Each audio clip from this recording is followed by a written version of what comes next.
sommes au siège du groupe Argus à Paris où vient de se tenir une conférence de presse en partenariat avec l'ACA, l'Automobile Club Association et la FIA, donc afin de sensibiliser le grand public au danger de la fraude au compteur, c'est-à-dire l'opération qui consiste à réduire le kilométrage d'un véhicule pour le revendre plus cher.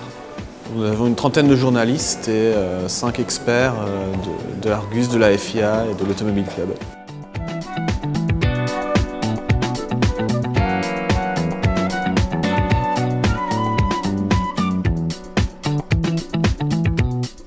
Nous avions invité Gert Preuss, qui est le directeur technique de la FIA à Bruxelles, et qui nous a fait une démonstration en direct de modification du compteur kilométrique de cette Opel Zafira à l'aide d'un petit boîtier électronique acheté sur internet pour quelques centaines d'euros.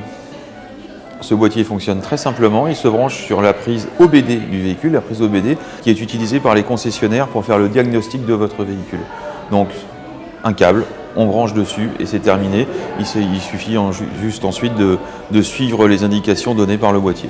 Ça permet de rentrer dans le système de kilométrage du véhicule et donc de pouvoir changer les chiffres qui constituent le kilométrage.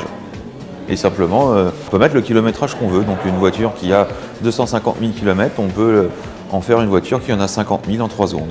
Ça se procure très facilement, il y a beaucoup d'offres sur internet et généralement ça coûte moins de 150 €. Je pense que la règle d'or quand on achète une voiture d'occasion, c'est ne pas se laisser séduire par une annonce qui est trop belle.